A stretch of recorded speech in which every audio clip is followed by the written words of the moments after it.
Hi, everyone. Welcome to my channel, my YouTube channel. Jean here. And yeah, I'm speaking about my spiritual journey. And if you want to really catch up on where I have started, you can go back and look at my first video, starting on my spiritual journey. And this video here now, I am really going to be talking about after the ashram.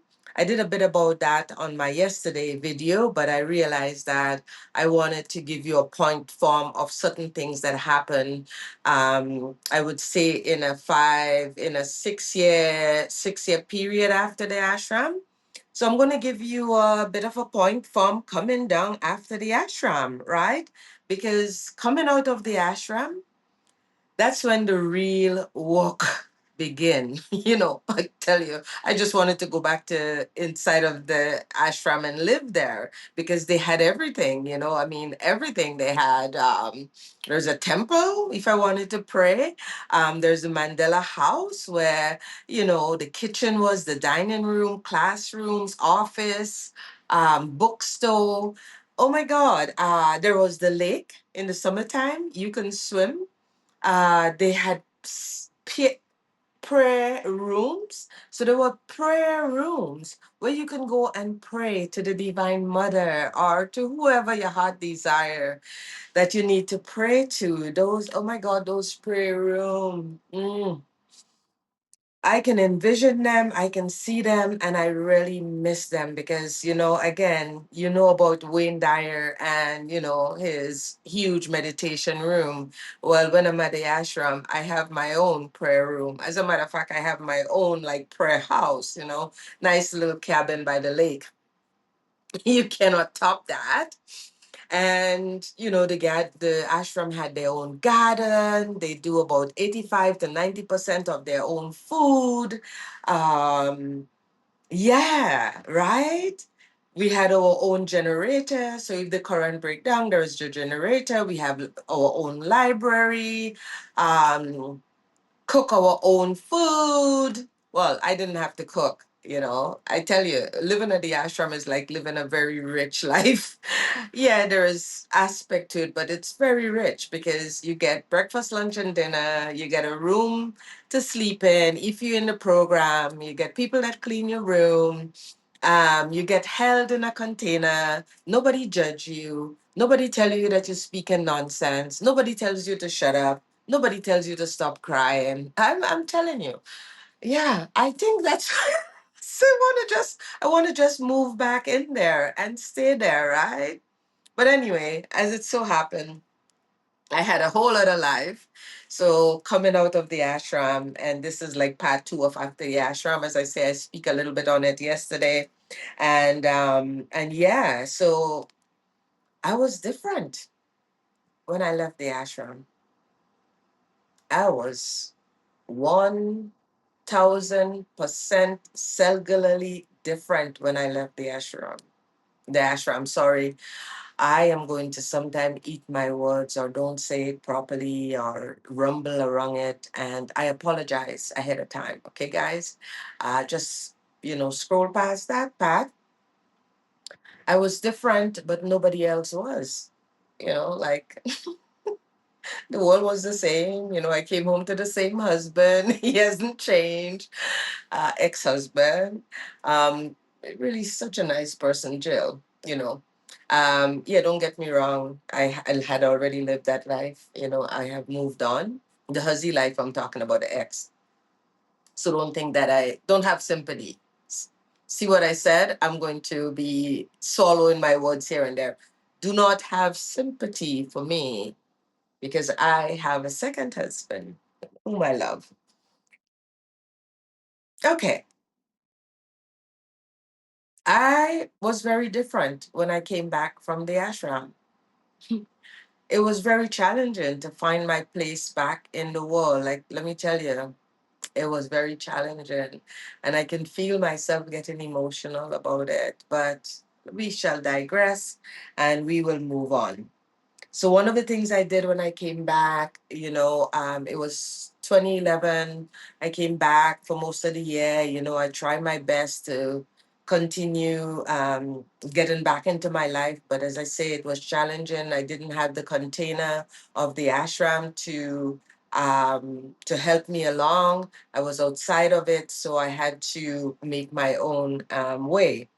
The first thing I did, I sold my cleaning service. Yep, I have a notepad because, guys, I'm over 60, so I sold my cleaning service. I had this cleaning service, Jean Tropical Breeze. Tropical Breeze.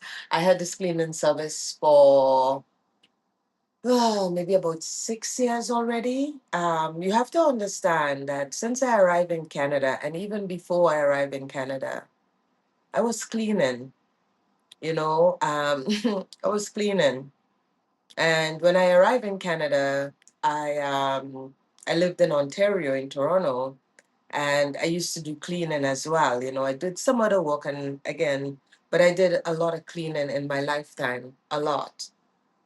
And when I went back to high school and I got accepted into college, I actually really believed that my life as a cleaner was done. Um, but it wasn't. Apparently, I got stuck in that, and believe it or not, this is the first year I feel like I'm physically out of it in a way, because my other job that I'm doing right now, that certain things is, anyways, I'm gonna go there. So I sold my cleaning service because I talked about it in the video before. So I sold it, and then I got certified as a life coach. So I became a life coach. I talked about how challenging that was for me in the previous video, right? And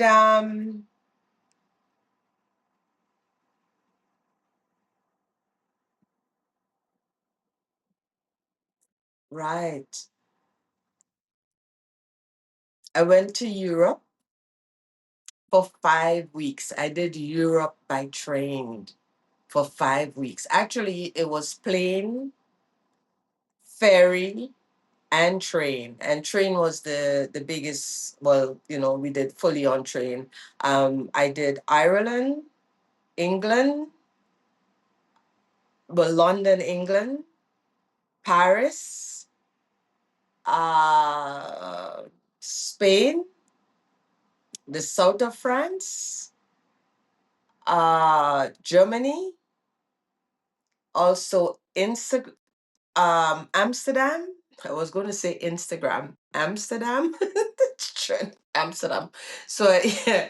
So Amsterdam, and I know I'm missing one more. Anyways, I did. Oh my God! How can I forget this one? Venice. I did Venice, guys, all by train, and that is a whole other um, topic for a whole other series. I'm going to tell you guys about it, and tell your friend, because I'm going to tell you how you can travel to Europe as a Black person, or maybe a white woman in your older age, on your own or with a friend, and do it very, very, very, very, pocket friendly. I mean, you do spend money, but you do very, very pocket friendly when it comes to accommodation. Like, do not spend a lot of money on accommodation. When you're doing these kind of travels, you basically you spend so much time outside sightseeing that you can live on a tent on the beach and you'd be okay with it because you're out sightseeing. I didn't live on a tent on the beach, mind you, but if you want some tips about it, hit me up, leave me a message here or check me out on Instagram. I am Jean, well, it's Jean Roberts with a dash at the back, or yeah. And I also started doing ceremony session. I love ceremonies, and back then I was doing ceremony session. I was actually incorporating a number of things into my ceremony, and I started doing that, and that didn't last as well. It was like teaching yoga as well. I taught yoga, but again, you know. Even as recent, I would say, as 2012, things were still very different. I mean, we're in 2025, it's almost almost 9, 10, 20, 12 years already, almost 15 years. Let's say if I go from 2010 to 2025, it's 15 years. Let's just call it that, right? Um, Almost 15 years ago. And I also did Danielle LaPorte, her Desire Map program. And that program, I also actually taught the Desire Map to a few friends. And back then, actually, I think I missed the boat on a few things. Like, really, I literally missed the boat on a few things. I wanted to create such a business for myself that I that it was hard, because to create a business for yourself in an environment of where I'm living, um, it means that I cannot create a business like that and don't have a job. I must have a full-time job. And even having a full-time job and creating a business on the side, in the environment that I live in, takes a lot of time. Excuse me, guys, believe me when I say that. And I mean, it's a really lovely environment, don't get me wrong, I don't want to confuse that. It's just that the environment was different. People out here go hike a mountain, and that's how we solve our, you know m- mind problem. We go hike in the back country, we meet God back there when we go. So we have a lot of outdoorsy kind of people in this environment, so sometimes coming into ceremony, and I can say whatever I want to say about that. The truth is, I'm still trying to unfold what it's all about. But I did love Danielle LaPorte. And if you don't know who Danielle LaPorte is, please Google her. She used to do this big desire map back in the day, 2015, 2014, around that area, around that time. I've met her as well. So I will actually doing the desire map program. And then I got divorced. I got divorced before I did the Desire Map program. I should put that, number 6 or 7 on the list, right? Because I have the list of things that I did in the first 5 years or so after the ashram, and then I got divorced. And I know that I was getting divorced. Most women do long before they get divorced. And but it doesn't matter who did the divorcing, there is also a whole new component of healing that need to get done. Thank god thank god that I had that experience, deep diving into myself in a container at the ashram, not a physical container, but the whole space at the ashram, that I had time to start to unfold who I was and get to know myself.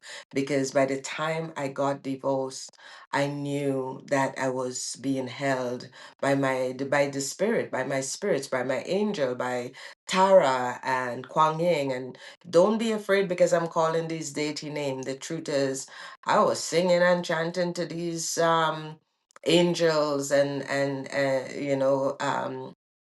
goddesses for months and months, and I think that they had empower me, to take a stand in my life and to ask for more, because I was more in my life. And but to do that, I had to leave, and it doesn't matter who leave, you still need healing. There's a story in there as well. And then I got certified in health coaching. I got my certification for health coach. I don't even know how to health coach myself. Okay. I need a health coach. Yeah. Um, or that's the story I tell myself, which is not a true story. Right now, I'm back to doing yoga every single day. I've been doing yoga every day for almost, actually, more than a month, for about 5 weeks already.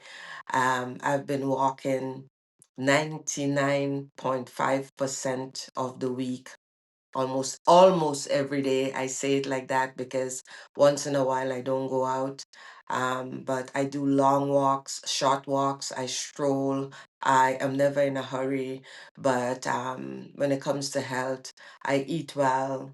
Um, I am just about to to jump into this weight program.